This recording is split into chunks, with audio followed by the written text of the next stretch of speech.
ओम परमात्मने नमः। आप सभी लोग वीडियो छोटी हो बड़ी हो पूरी वीडियो देखें तभी आपको कुछ मिलेगा, तभी आपको शब्दों का ज्ञान होगा कि गीता में लिखा क्या है। इसलिए चैनल को लाइक करें, सब्सक्राइब करें, बेल आइकन घंटी को दबाएं और कमेंट बॉक्स में जय श्री कृष्ण अवश्य लिखें। तो द्रव्य यज्ञास्त पोयज्ञा योग यज्ञास्तथात् परे स्वाध्याय ज्ञान यज्ञाश्च यतयः संसित व्रता, अर्थात यतः संसित व्रता अहिंसा, सत्य, अस्तेय, चोरी का अभाव, ब्रह्मचर्य और अपरिग्रह, भोग बुद्धि से संग्रह का अभाव, ये 5 यम हैं जिन्हें महाव्रत के नाम से कहा गया है। शास्त्रों में इन महाव्रतों की बहुत प्रशंसा महिमा है। इन व्रतों का सार यही है कि मनुष्य संसार से विमुख हो जाए। इन व्रतों का पालन करने वाले साधकों के लिए यहाँ संचित व्रता पद आया है। इसके सिवाय इस श्लोक में आए 4 यज्ञों में जो पालनीय व्रत एवं नियम हैं उन पर दृढ़ रहकर उनका पालन करने वाले भी सब संचित व्रता हैं। अपने अपने यज्ञ के अनुष्ठान में प्रयत्नशील होने के कारण उन्हें यतयः कहा गया है।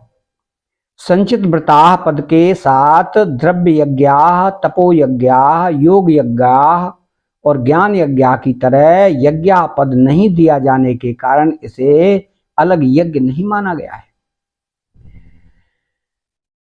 द्रव्य यज्ञ मात्र संसार के हित के उद्देश्य से कुआं, तालाब, मंदिर, धर्मशाला आदि बनवाना, अभावग्रस्त लोगों को अन्न, जल, वस्त्र, औषध, पुस्तक आदि देना, दान करना इत्यादि सब द्रव्य यज्ञ है। द्रव्य तीनों शरीरों से संपूर्ण पदार्थों को अपना और अपने लिए न मानकर निस्वार्थ भाव से उन्हीं का मानकर उनकी सेवा में लगाने से द्रव्य यज्ञ सिद्ध हो जाता है। शरीर आदि जितनी वस्तुएं हमारे पास हैं उन्हीं से यज्ञ हो सकता है, अधिक की आवश्यकता नहीं है। मनुष्य बालक से उतनी ही आशा रखता है जितना वह कर सकता है, फिर सर्वज्ञ भगवान तथा संसार हमसे हमारी क्षमता से अधिक की आशा कैसे रखेंगे। तपोयज्ञ अपने कर्तव्य स्वधर्म के पालन में जो प्रतिकूलताएं कठिनाइयां आए उन्हें प्रसन्नता पूर्वक सहना तपोयज्ञ है। लोक हितार्थ एकादशी आदि का व्रत रखना, मौन धारण करना आदि भी तपोयज्ञ अर्थात तपस्या रूप यज्ञ है। परंतु प्रतिकूल परिस्थिति, वस्तु, व्यक्ति, घटना आने पर भी साधक प्रसन्नता पूर्वक अपने कर्तव्य का पालन करता रहे, अपने कर्तव्य से थोड़ा भी विचलित ना हो, तो यह सबसे बड़ी तपस्या है जो शीघ्र सिद्धि देने वाली होती है। गांव भर की गंदगी, कूड़ा करकट बाहर एक जगह इकट्ठा हो जाए तो बुरा लगता है, परंतु वही कूड़ा करकट खेत में पड़ जाए तो खेती के लिए खाद रूप से बढ़िया सामग्री बन जाता है। इसी प्रकार प्रतिकूलता बुरी लगती है और उसे हम कूड़े करकट की तरह फेंक देते हैं, अर्थात उसे महत्व नहीं देते, परंतु वही प्रतिकूलता अपना कर्तव्य पालन करने के लिए बढ़िया सामग्री है। इसलिए प्रतिकूल से प्रतिकूल परिस्थिति को सहने के समान दूसरा कोई तप नहीं है। भोगों में आसक्ति रहने से अनुकूलता अच्छी और प्रतिकूलता बुरी लगती है। इसी कारण प्रतिकूलता का महत्व समझ में नहीं आता। तो योग यज्ञास्त तथा परे, यहां योग नाम अंतःकरण की समता का है। समता का अर्थ है कार्य की पूर्ति और अपूर्ति में, फल की प्राप्ति और प्राप्ति में, अनुकूल और प्रतिकूल परिस्थिति में, निंदा और स्तुति में, आदर और निरादर में सम रहना, अर्थात अंतःकरण में हलचल, राग, द्वेष, हर्ष, शोक, सुख, दुख का न होना, इस तरह सम रहना ही योग यज्ञ है।